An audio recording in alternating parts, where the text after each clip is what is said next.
विभिन्न मांगों का तुलनात्मक अध्ययन व विश्लेषण कर अनुशंसा किए जाने हेतु उच्च स्तरीय समिति का गठन किया जाएगा। ये समिति भविष्य में 8वें वेतन आयोग की रिपोर्ट प्राप्त होने पर उसे राज्य में लागू करने के संबंध में आवश्यक प्रशिक्षण कर अपनी सिफारिशें राज्य सरकार को प्रस्तुत करेगी। प्रदेश में आउटकम बेस्ड वर्क कल्चर को बढ़ावा देते हुए स्मार्ट रिस्पॉन्सिव तथा फ्यूचर रेडी गवर्नेंस को सुदृढ़ करने की आवश्यकता है। इस हेतु राज्य सेवा के अधिकारियों की क्षमता संवर्धन के लिए अंतर्राष्ट्रीय स्तर के ट्रेनिंग कोर्सेज की सुविधा दी जाएगी। इससे अधिकारी कर्मयोगी की भावना से रोल बेस्ड कार्यशैली की ओर अग्रसर होंगे। राजकीय कर्मचारियों व पेंशनर्स के कल्याण के साथ साथ उन्हें विभिन्न सुविधाओं का लाभ दिलाए जाने के उद्देश्य से विभिन्न प्रावधान किए जाने प्रस्तावित हैं। इन प्रावधानों का विवरण मैं सदन के पटल पर रख रही हूं।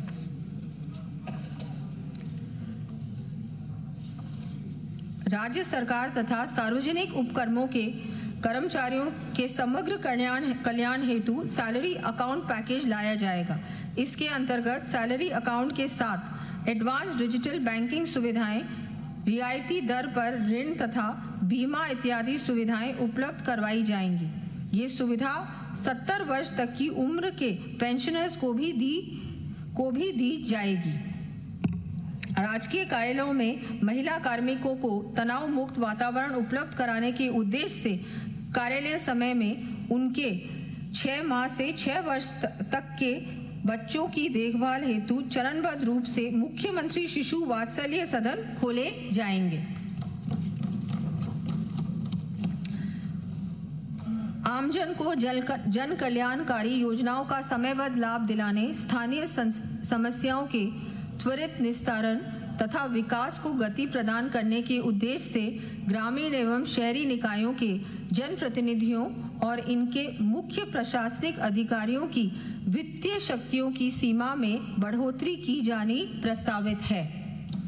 पंचायती राज विभाग में नवनिर्वाचित जनप्रतिनिधि एवं नवनियुक्त कार्मिक और अधिक दक्षता से कार्य कर सकें, इसके लिए लगभग 1,50,000 कार्मिकों व जनप्रतिनिधियों को प्रशिक्षण दिया जाएगा। राज्य में उत्कृष्ट कार्य करने वाली पंचायती राज संस्थाओं को राष्ट्रीय पंचायत पुरस्कार की तर्ज पर स्टेट पंचायत अवार्ड दिए जाने प्रस्तावित हैं।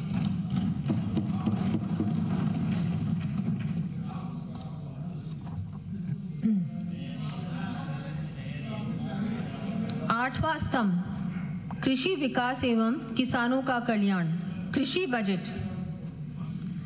माननीय अध्यक्ष महोदय, आपकी अनुमति से अब मैं सदन के समक्ष कृषि बजट प्रस्तुत कर रही हूं। जैसा सर्वविदित है कि शुरुआत से ही कृषि हमारे देश की अर्थव्यवस्था का प्रमुख आधार रही है। पंडित दीनदयाल उपाध्याय जी ने कहा था, सच्ची प्रगति ग्रामीण एवं कृषि आधार को सुदृढ़ करने में निहित है। आज पंडित दीनदयाल उपाध्याय जी की पुण्यतिथि भी है। एकात्म मानववाद एवं समावेशी विकास का संदेश देने वाले इस महान व्यक्तित्व को नमन करते हुए सदन को आश्वस्त करना चाहूंगी कि हमारी सरकार भी गरीब और वंचितों के लिए इसी समर्पण भाव से कार्य करती रहेगी।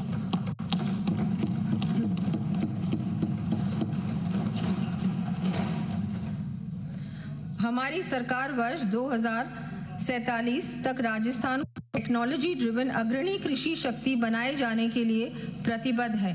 इसी दिशा में कृषि विकास, कृषक कल्याण तथा अन्नदाता की आय में वृद्धि के उद्देश्य से हमारे द्वारा कृषि में आधुनिक तकनीकों के उपयोग, किसान भाइयों की क्षमता विकास, कृषि उत्पादों की प्रोसेसिंग एवं मार्केटिंग सुदृढ़ करने के लिए प्रभावी कदम उठाए जा रहे हैं।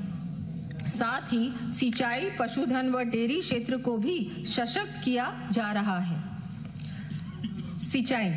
सम्मानित सदन को विदित है कि सीकर, झुंझुनू, चुरू एवं अन्य जिलों की पिछली 30 वर्षों से लंबित पेयजल एवं अन्य आवश्यकताओं की पूर्ति के लिए माननीय मुख्यमंत्री श्री भजनलाल शर्मा जी की पहल एवं केंद्र सरकार के सहयोग से हमारी सरकार ने हरियाणा से MOU कर प्रदेश को अपने हिस्से का पानी दिलाने का ऐतिहासिक कार्य किया है।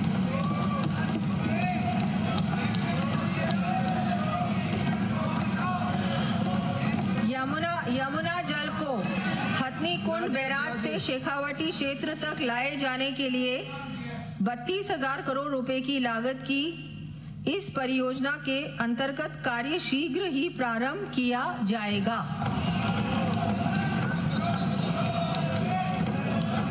वर्तमान में सकल बोए गए क्षेत्र का 24% भाग सूक्ष्म सिंचाई के अंतर्गत है।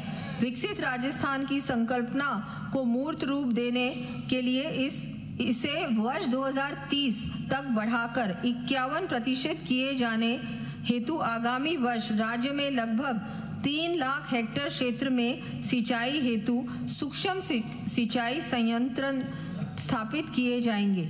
इस हेतु लगभग 1,340 करोड़ रुपए व्यय कर 3 लाख किसानों को लाभान्वित किया जाएगा।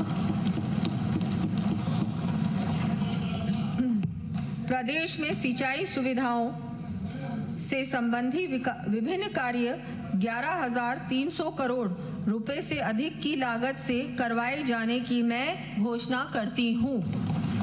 इन सिंचाई संबंधी कार्यों का विवरण मैं सदन के पटल पर प्रस्तुत कर रही हूं।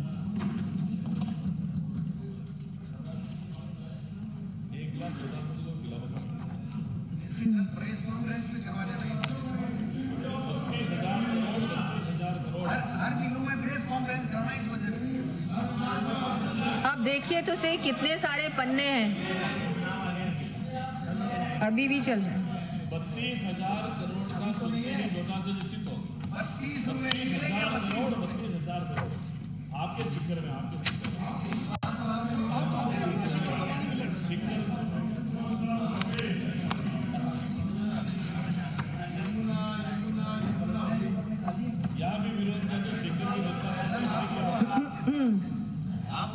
टोंक जिले की बिसलपुर परियोजना की दाई मुख्य नहर के 5,000 हेक्टेयर कमान क्षेत्र में फव्वारा पद्धति से सिंचाई सुविधा का कार्य लगभग 100 करोड़ रुपए की लागत से करवाया जाएगा। इससे लगभग 10,500 कृषक लाभान्वित होंगे। राज्य में सौर पंप संयंत्रों के प्रोत्साहन